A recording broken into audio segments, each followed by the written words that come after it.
A young mother and her 3-month-old infant barely survive a 3-story fall after mommy's pushed out of her home window in a late-night attack.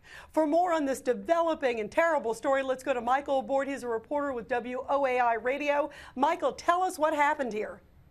Well, Rita, what I want to know and what the cops will not tell us is what kind of drugs was this guy on when this happened? I can't wait for the trial to start so we can start hearing about tests of what was in his bloodstream, because not only did this guy get in a fight with his ex-girlfriend, who at the time was holding their baby, he pushed them out of their 3-story window, and then instead of checking to make sure they were okay, he climbed down 3 stories and then started, allegedly, according to the police complaint, beating her with a bar stool that he found there down on the ground and then took off running. I mean, who does something like this? You know, Michael, it is unbelievable. As you point out, first this attack that he's accused of, and then when he gets it's a metal bar stool, he goes down and then goes for more. Is that what you're telling me?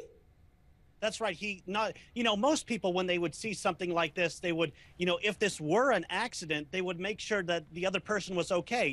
Maybe, oh my God, I didn't know that was going to happen. Are you okay? Let me get an ambulance. That would be a normal reaction, right? Well, this guy, instead of checking to make sure that his own child is okay, he started beating his ex-girlfriend with a metal bar stool, and then maybe figured out what he was doing was wrong. He took off running in this case. Unbelievable.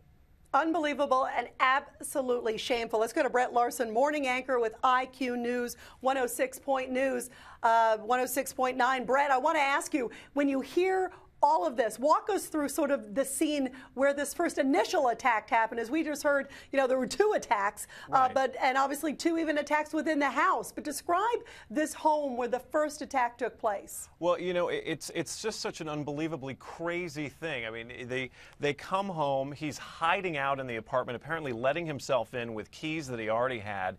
He starts to attack the mother's friend. When she tries to call 911, she starts screaming. He stabs her in the face multiple times. The mother comes out holding his baby, and he starts stabbing at her and then shoves her, as he just mentioned, shoves her so hard with such force against the window that she pushes the air conditioning unit out the window along with her and the baby. They fall 3 stories to the ground. She lands on top of her child, and then as we just said, he goes down there and beats her with the bar stool. It's unbelievable. He takes off. He goes on the lam for a couple days. They find him. The cops find him hiding out in an empty apartment. He's hiding in a refrigerator after tips from family led cops to him. Brett, you talk about this guy. He's stabbing. First, he's attacking the friend. Right. And then he goes to attack his ex-girlfriend while she's holding their baby, a 3-month-old baby boy. Yeah. Their baby, which fortunately, from all reports we've gotten, the baby did not suffer any stab wounds. So if there is any good part of it, unfortunately, the baby remains in very critical condition. The mother is in a medically induced coma. It's all around terrible.